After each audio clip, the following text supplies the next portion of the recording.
Welcome to InnerStrengthCheckPodcast.com. Thank you for joining us it'll be your morning, Alex, of Yeah, UK very fast rising metalers Malevolence.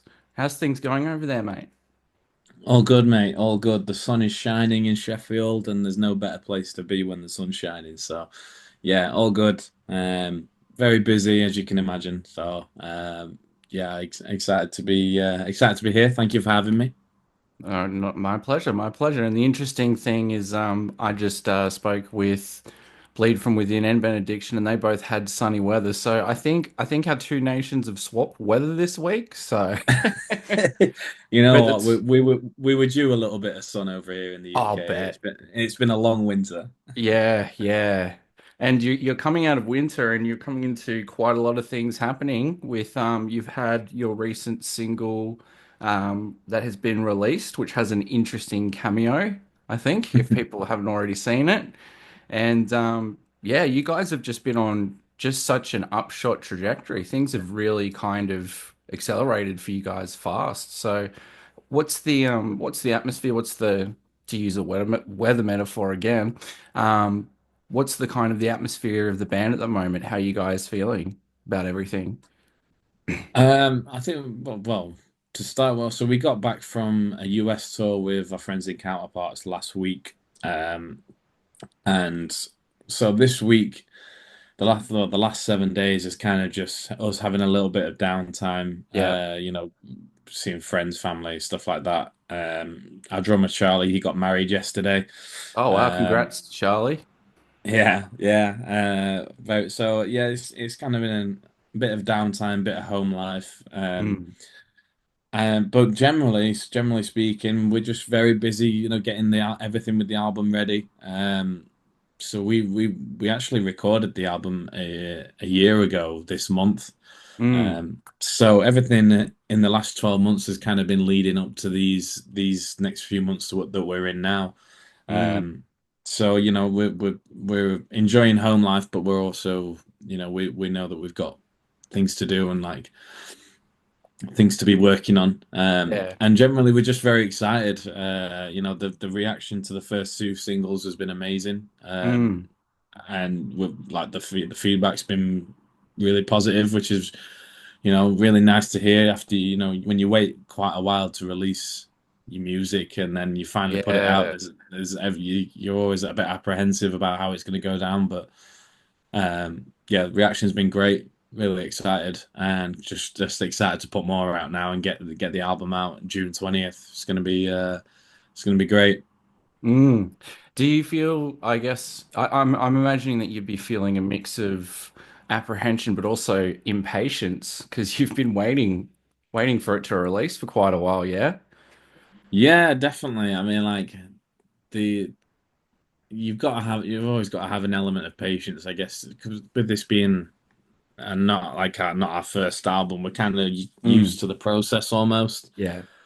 But it still doesn't really get any easier every time. You kind of just want to put it out and have done with Mm. it and like be like, right, it's out, go and enjoy it. Um, but this part is always a bit fun as well. We're thinking of ways that we can put the album in front of new people and Mm. how we can reach a bigger audience. And that you can have some fun as well along the way.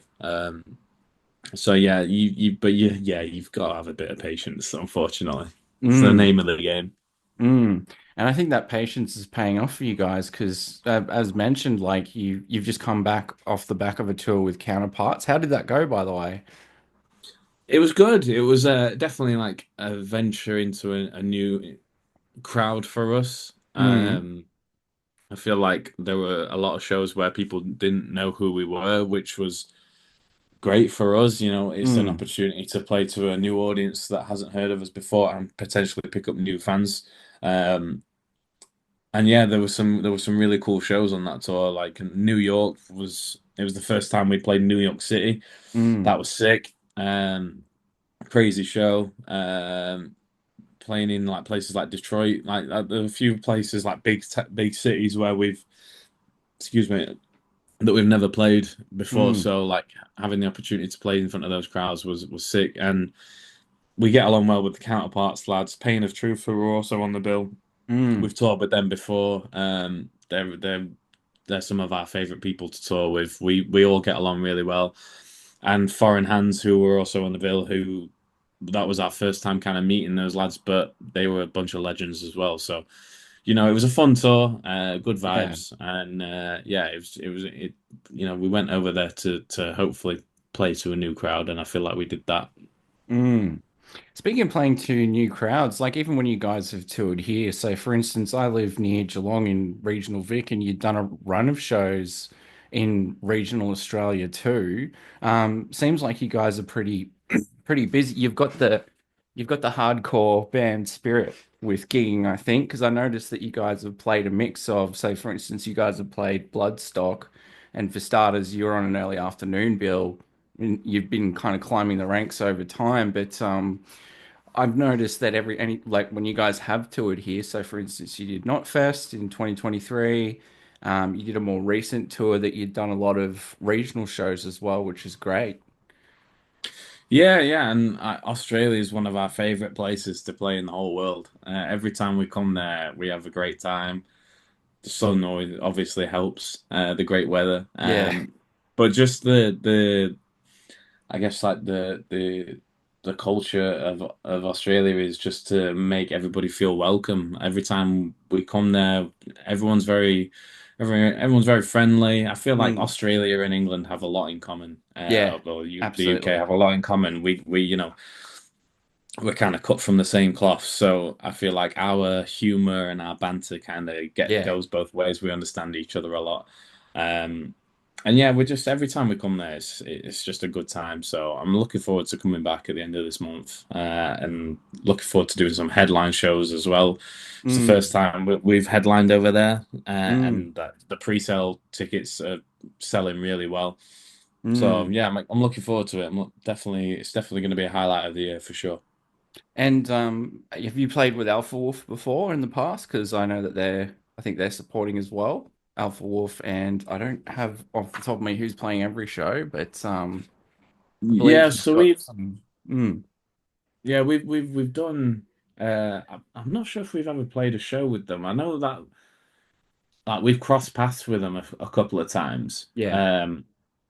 But off the top of my head, I can't remember if we've actually ever played the same show together. But I think we're excited to tour with them boys. Like they're obviously huge in Australia, Mm, and they're doing really well at the moment. So it's going to be a lot of fun. I feel like we're going to get along well. And I was actually talking to Sabian last night, and yeah, it's going to be sick. I feel like it's a solid lineup.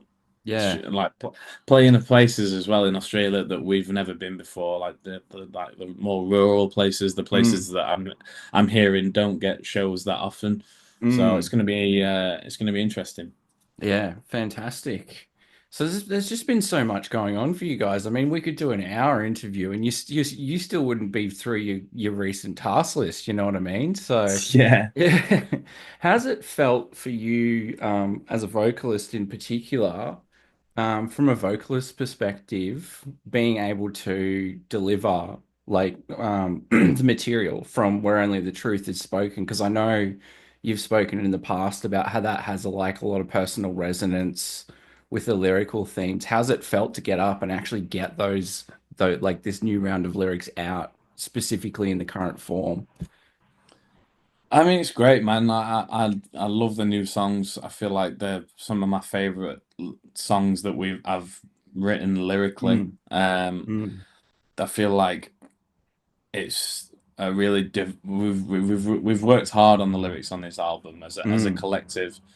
So to get out and finally play these songs and see people picking up the words straight away and singing along, it's mm, uh, it's good to know that it's resonating with people. mm. Um, and they're generally like they're fun songs to sing. They're like Trenches especially. It's got a kind of rap flow to it. So Yeah. live, it's fun. You can kind of play with it a little bit. Um, Mm. yeah, it's good fun, and like I think when we start playing, if it's all the same to you, that'll be a fun song as well because there's some fast vocal patterns on that. It's kind of a challenge almost to Yeah. to get through these songs, some of them. And we are our own biggest competition, so we're always trying to better ourselves. And like the idea of a new challenge in the set is daunting sometimes, but also fun. I mean, as well, you can kind of play with it and see, oh, where can I fit a mosh call in, or what am I going to get the crowd to do on this part? So Mm, yeah, it's mm. exciting. Lets you be a little bit more experimental so that rather than say just getting up and it feeling a bit routine after a while, you can kind of play with it a bit more dynamically in a live sense. Is that sort of what you mean? Yeah, yeah, Mm, exactly that. And also we've been playing like the songs off Malicious Intent and the album out the previous albums for quite a few years now. So to be able to have a new song or a new couple of songs in the set list, it kind of, it brings a bit of excitement back to it, and you're like, oh yes, new song. yeah, Let's see how this goes down and how the crowd react to that. Just yeah, keeps things fresh. So like after a while, sometimes playing the same songs a while can get boring. So yeah. I yeah, it's can't imagine. good to Say switch it for up. instance, yeah, exactly. Like I can't imagine how sick Metallica are with Master of Puppets, for instance. Yeah, It's probably good. very, very sick of it.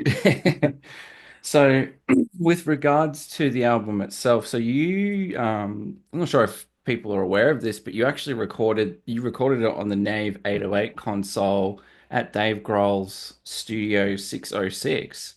So, Yeah. how was that experience? I mean, there's been rumors, Fleetwood Mac's rumors, Nevermind. There's been some real classic material that's kind of gone through that studio that you guys recorded. So, how was that whole experience for you?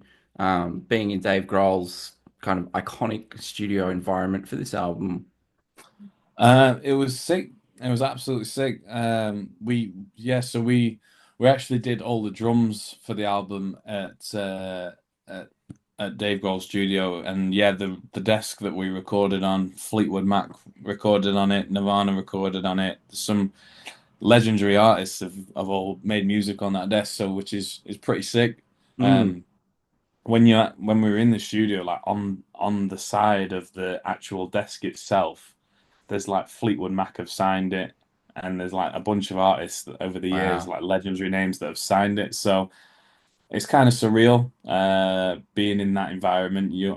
For me personally, I almost felt like didn't feel like we necessarily belonged to be in there, Mm, mm, But that being said, like the whole studio is sick. There's a lot of memorabilia in there, and a lot nice. of like things from over the years of like Nirvana and Foo Fighters and stuff like that that have got a lot of sentimental value, and it's a very motivational and inspiring place to record music, because you see adorned on the walls are like the successes of bands that are like previously mentioned, and it Mm, makes you wanna it makes you want to write and record, and really go hard on it.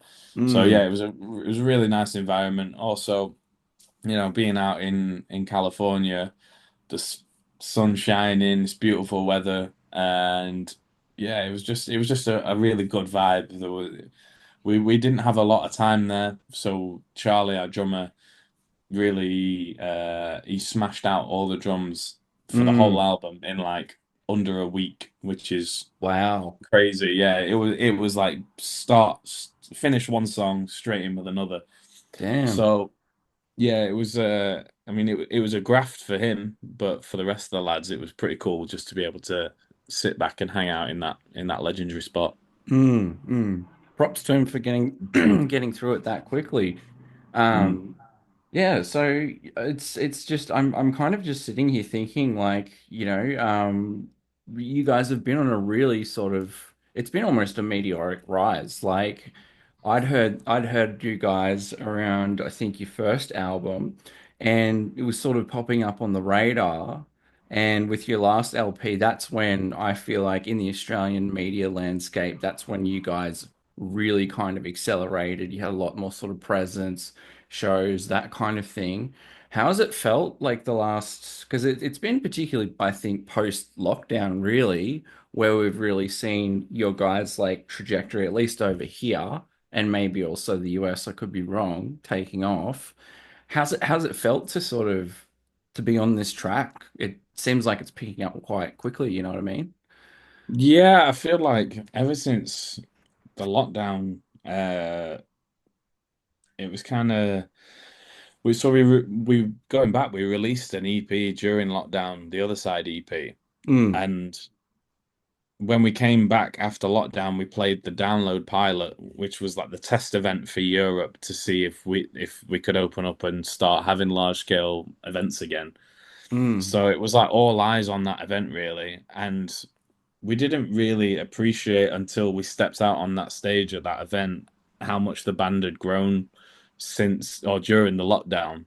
mm. Um, and there was like 7,000 people in that tent at the time, and it was Wow. just all of a sudden you kind of gone from no shows to being thrust into one of the biggest shows we've ever played. It was a bit overwhelming to be honest, but at the time it was so sick because it was we were like there was so much uncertainty about whether the industry was going to bounce back or whatnot.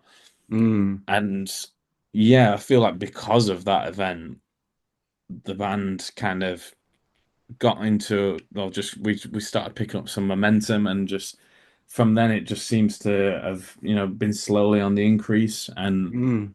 don't get me wrong, I still feel like there's a lot more that we can be doing and there's a lot more that we've still to achieve.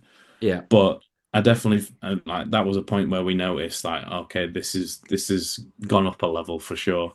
Mm, Um, and yeah, I'm just like just super grateful for everyone who's supported the band since day one and all the new people that have joined us since and who are just discovering us now.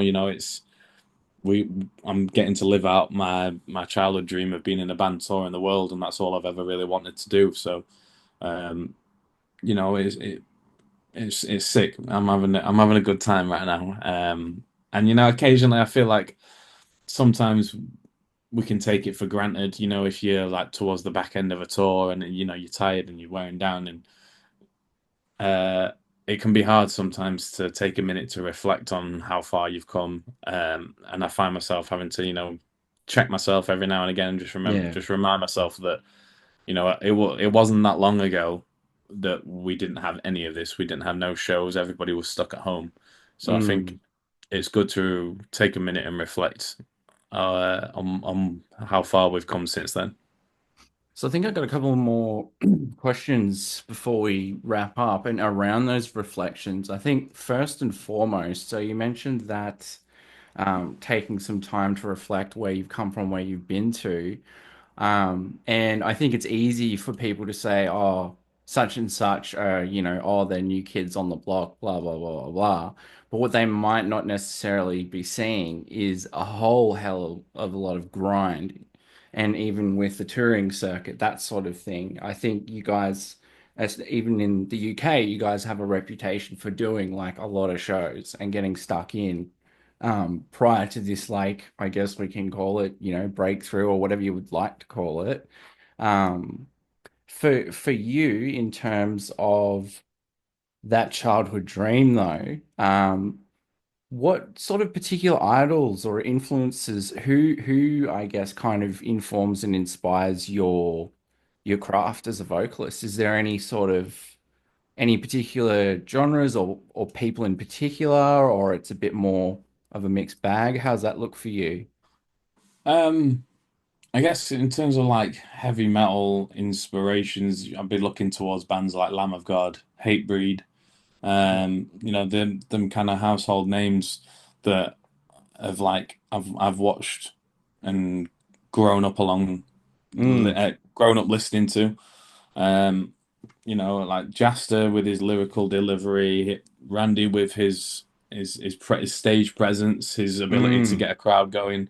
yeah. Um, and then I guess just like also the kind of the scene around us, like in the UK, seeing other bands achieving greatness, like bands like Not Loose, who are our friends, Oh, yeah. seeing how much they have blown up and the levels that they've achieved doing their style of metal or hardcore, whatever you want to call it. And that's inspiring, and it's great to see. And like, not only are they our friends, they're like they're one of the biggest bands in the world right now. So, um, the kind of inspiration comes in all different shapes. You've got your old school heads who've kind of paved the way, and then you've got the guys who are flying the flag for the new breed and pushing Mm, things, and it all kind of feeds into one as it motivates you to do better, to do more, and go out and keep grinding. mm. And I think that's a good point too. I think for my last question for today, Alex, before I let you go, because I'm sure you've been yammering enough on various interviews as it is today. The UK scene. So I've been to Arctangent a couple of times, like a couple of years ago, just post lockdown. And what I'm noticing lately, I mean, again, you're the third English, like UK based band that I'm interviewing this week. Bleed from Within. I've also interviewed recently. I've been watching just Svalbard, for instance, Harriet. A lot of those, it seems like there's almost like a mass groundswell happening at the same time in the UK, like metal and hardcore scene. So I just think it's an interesting. What do you think might be behind that? The fact that there's a lot of modern metal and hardcore bands that are all kind of taking off in the UK and from the UK onto the international scene. Um, do you have any thoughts about what might be driving that from a UK perspective? I feel like the UK is blessed because we have a lot of festivals that cater to a lot of different tastes, and we'll put a lot of different bands in front of a lot of people. Mm, We have festivals like Download Festival, Bloodstock, who are like lean more towards the metal world. Then you've got your hardcore festivals like Outbreak, which is a legendary festival in the hardcore realm. And then you've got your more slightly niche stuff, like you said, Arctangent, Damnation. You've just got so many festivals that where you can go to and you can see a whole range of bands. And I feel like that motivates bands from the UK. Like the UK's always been like a hotbed for heavy metal and hardcore in my eyes. yeah, definitely. So and alongside that, you've got these festivals pushing new bands out all the time, and Mm, it's just it's a good place to be. I feel like at the minute, I feel like the the scene and whether it be metal or hardcore is in a pretty strong place at the minute. Um, and I feel like yeah, it motivates people to start bands and start writing music, um, which is only ever a good thing in my eyes. mm. Well, it sounds like you guys are in a really motivated place in general, and rightfully so. So I'm looking forward to catching you guys again when we see you in May. I'm Yeah. looking forward on everyone else's behalf. I'm lucky enough. I mean, this ain't a paid gig, but one of the perks is I get to listen to advanced copies of albums, and the new album, man, the production on that is just. Um, it's definitely grafting like metallic hardcore with a lot of hookiness, but also a nice balance between grittiness and also clean, if that makes sense. Anyway, Yeah. Yeah. Thank I'm you. better. I'm better at Appreciate that. writing my reviews than I am at reviewing improv in an interview. But No, that's cool, man. it's great production, and I think my kind of thoughts for the listeners slash viewers is if you've enjoyed the first single, um, I think expect a lot more of that just up tempo, high quality stuff. And congrats on all your successes, and we look forward to pretty much throwing down in the pit across Australia when we see you guys next. Likewise, man. I'm looking forward to it a lot. Can't wait to be back. And yeah, thank you very much for having me. Appreciate you taking Not the a time. problem. Awesome. All right, you take care, man. Take a break from all us interviewers. All good, brother. Thank you very much. Thanks, Alex. Cheers, man. Cheers, mate. Take care. See ya.